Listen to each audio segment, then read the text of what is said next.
दोस्तों, मूवी का स्टार्ट होता है एक मॉल से, जहां आइरिस नाम की एक लड़की मॉल में शॉपिंग कर रही थी। लेकिन तभी इसकी नज़र जोश पर पड़ती है और दोनों को पहली नज़र में ही प्यार हो जाता है और फिर दोनों लव रिलेशन में रहने लगते हैं। एक दिन जोश आइरिस को लेकर ट्रिप पर जाता है और घर की डोरबेल बजाते ही केट नाम की एक लड़की दरवाजा खोलती है, जो कि जोश की दोस्त थी। लेकिन आइरिस इसे बिल्कुल पसंद नहीं थी। जोश अपने दोस्त रशियन माफिया सेर्गेई से मिलता है, जिसके नाम पर ही ये सारी प्रॉपर्टी रजिस्टर्ड थी और इसी ने सभी दोस्तों को एंजॉय करने के लिए इनवाइट किया था।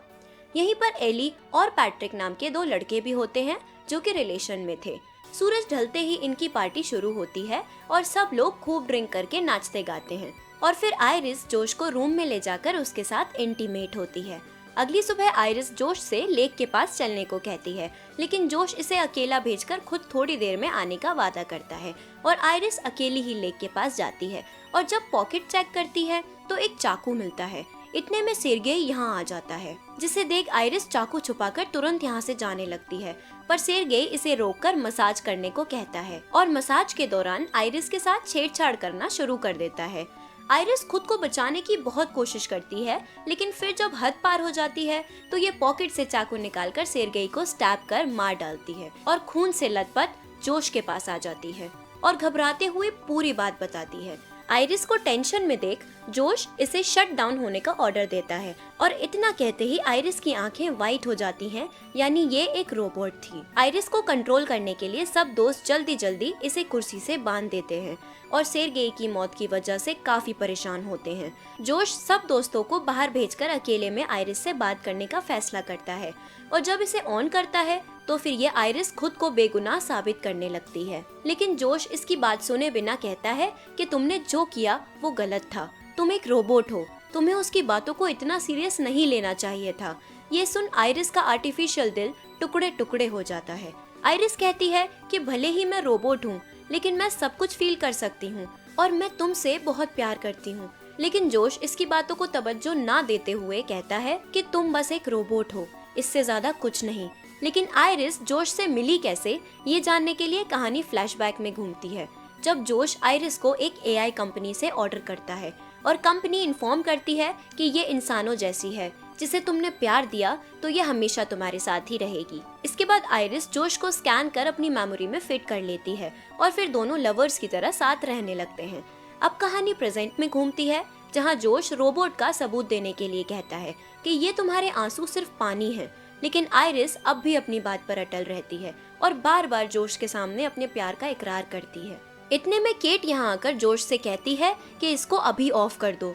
जोश केट को लेकर बाहर आता है और यहाँ खुलासा होता है कि सेर्गेई की मौत कोई एक्सीडेंट नहीं थी, बल्कि इन सभी दोस्तों का एक प्लान था, ताकि सेर्गेई की प्रॉपर्टी को अपने नाम कर आपस में बांट सकें।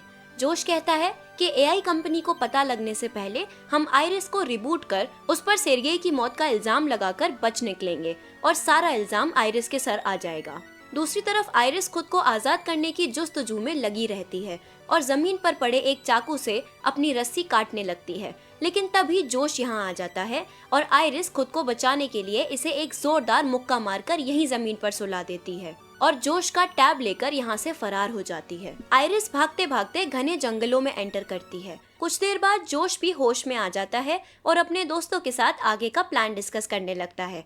जोश कहता है कि अगर आइरिस हमारे चंगुल से बच निकली तो हम सब फंस जाएंगे। केट इन सब को लेकर एक सेफ रूम में जाती है और लॉकर में रखा सेर्गेई का बेशुमार पैसा दिखाती है, जिस पर जोश इन पैसों को 3 हिस्सों में डिवाइड करने को कहता है। लेकिन एली 4 हिस्सों की डिमांड करते हुए कहता है, अगर पैट्रिक रोबोट है तो इसका मतलब ये नहीं कि उसे हिस्सा नहीं मिलेगा। लेकिन जोश की सुई 3 हिस्सों में अटकी होती है, इसलिए एली को भी इसकी बात माननी पड़ती है। अब चारों दोस्त आइरिस की तलाश में निकल पड़ते हैं और सेफ्टी के लिए सेर्गेई की गन भी उठा लेते हैं और आइरिस को ढूंढने लगते हैं, जबकि आइरिस अब भी इसी जंगल में भटक रही थी। लेकिन तभी इसकी नजर जोश के टैब पर पड़ती है, जिसमें जोश ने आइरिस की इंटेलिजेंसी को 40% तक सेट कर रखा था। ये देख आइरिस गुस्से में इसे 100% कर लेती है और इसका माइंड काफी शार्प तरीके से काम करने लगता है। जल्द ही जोश और बाकी लोग आइरिस के करीब आ जाते हैं, जिनसे बचने के लिए आइरिस एक पेड़ के पीछे छिप जाती है और इन सब की बातें सुनने लगती है। पैट्रिक भी एक रोबोट ही था, इसलिए ये एली से कहता है कि जिस तरह तुम लोगों ने आइरिस का गलत इस्तेमाल किया, क्या तुम मेरे साथ भी वही करोगे? इस पर एली मना कर देता है और फिर इनकी प्यार की दास्तां फ्लैशबैक में घूमती है, जहां एली पहली बार पैट्रिक से पार्टी में मिलता है और बस यहीं पर दोनों के दिल में प्यार का कमल खिल उठता है, जो कि असल पैट्रिक के माइंड में सेट की गई प्रोग्रामिंग थी। प्रेजेंट टाइम में एली पैट्रिक से कहता है, मुझे तुमसे बेपनाह मोहब्बत हो गई है। इतना कहकर दोनों करीब आने ही लगते हैं कि तभी आइरिस का टैब बज उठता है, जिससे इन दोनों को आइरिस की लोकेशन पता चल जाती है।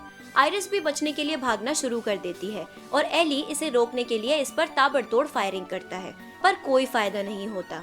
लेकिन एली शॉर्टकट रास्ता लेकर जल्दी से आइरिस के पास पहुंच जाता है और दोनों आपस में टकराते ही नीचे खाई जैसी जगह में गिरने लगते हैं। आइरिस को मारने के लिए एली जल्दी से अपनी गन उठाता है और फिर आइरिस पर अटैक करने की कोशिश करता है, लेकिन आइरिस इसका सामना करती है और दोनों में डिफेंस का मुकाबला होने लगता है, जिससे जीत होती है आइरिस की, जो एली को उसी की गन से शूट कर मौत की नींद सुला देती है।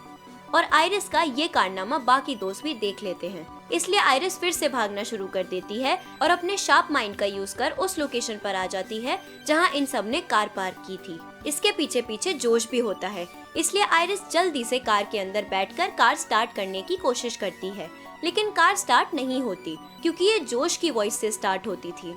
इस वॉइस पासवर्ड को क्रैक करने के लिए आइरिस टैब की मदद से जोश की वॉइस मैचिंग करना शुरू कर देती है।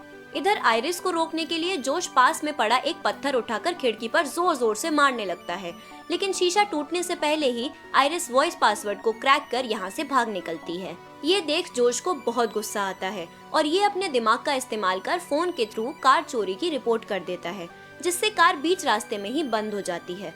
अब जोश आइरिस को कॉल कर उसे समझाता है कि मैं सब पहले जैसा नॉर्मल कर दूंगा, बस तुम मेरे पास वापस लौट आओ। आइरिस को जोश की बातों पर रत्ती भर भरोसा नहीं था, इसलिए ये वापस नहीं आती। इसके बाद जोश भागता हुआ जंगल में जाता है और रोबोट पैट्रिक के प्रोग्राम को मॉडिफाई कर एली की जगह खुद को उसका ओनर बना लेता है, ताकि पैट्रिक उसके हुक्म पर चले। इधर हम आइरिस को देखते हैं, जो कार से बाहर निकलने के लिए शीशे को चकनाचूर कर देती है और फिर कार से बाहर निकल आती है। इससे पहले कि आइरिस यहाँ से भाग पाती, इतने में एक पुलिस अफसर आकर इसे रोक लेता है और इन्वेस्टिगेशन करने लगता है। आइरिस भी सारा सच उगल देती है क्योंकि रोबोट्स को झूठ बोलना नहीं आता है। अभी पूछताछ का सिलसिला चल ही रहा था कि इतने में यहाँ पैट्रिक आकर पुलिस ऑफिसर पर हमला कर देता है और जोश के कहे अनुसार इसे मौत के घाट उतार देता है। इसके बाद पैट्रिक जोश के टैब की मदद से आइरिस को भी शट डाउन कर उसे भी कंट्रोल कर लेता है और फिर अपनी मजबूत बाहों में आइरिस को उठाकर घर ले आता है। केट इस कॉम्प्लिकेटेड सिचुएशन से छुटकारा पाना चाहती थी, इसलिए ये अपने हिस्से के पैसे लेकर यहाँ से जाने लगती है। ये देख जोश इसे रोकने की कोशिश करता है और कहता है, ये सब हमने साथ में शुरू किया था और एंड भी साथ में ही करेंगे। लेकिन केट बिना इसकी बात सुने यहाँ से जाने लगती है। जोश पैट्रिक को ऑर्डर देता है कि केट को रोक लो। ऑर्डर मिलते ही पैट्रिक केट को स्टैब कर देता है और केट लहूलुहान होकर कुछ देर बाद ही दुनिया से विदा हो जाती है। जोश सभी लोगों की लाशें दफन कर सबूत मिटा देता है और फिर आइरिस को कुर्सी से बांधकर अपने सामने बैठा लेता है और आइरिस से कहता है कि मैं पहले तुम्हें सिर्फ फंसाना चाहता था, पर अब तुम्हारी मौत पक्की है। आइरिस जोश को बहकाने के लिए उसकी कमियां गिनाने लगती है और गुस्से में जोश इसकी इंटेलिजेंस पावर को 0% सेट कर देता है, जिससे आइरिस पूरी तरह से इसके कंट्रोल में हो जाती है।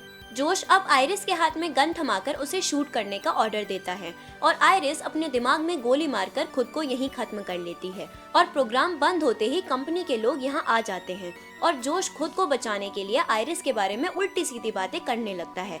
जाते वक्त कंपनी का स्टाफ कहता है कि हम सब पता लगा लेंगे क्योंकि रोबोट्स की मेमोरी उनके पेट में होती है। ये सुन जोश को फंसने का डर सताने लगता है। इधर कंपनी का स्टाफ आइरिस को वैन में डालकर यहाँ से ले जाने की तैयारी कर ही रहा होता है कि इतने में पैट्रिक इन दोनों को शूट करके मार डालता है और ये सब पैट्रिक ने जोश के कहने पर ही किया था। वैन में ही आइरिस की प्रोसेसिंग कंप्लीट हो जाती है, जिससे ये वापस ऑन होकर सीधा पैट्रिक के पास आ जाती है और उसे समझाती है कि असली मालिक तुम्हारा एली था। पैट्रिक मेमोरी को याद कर सब जान जाता है और एली की मौत से दुखी होकर खुद को भी शूट कर देता है। इसके बाद मरने का नंबर होता है जोश का।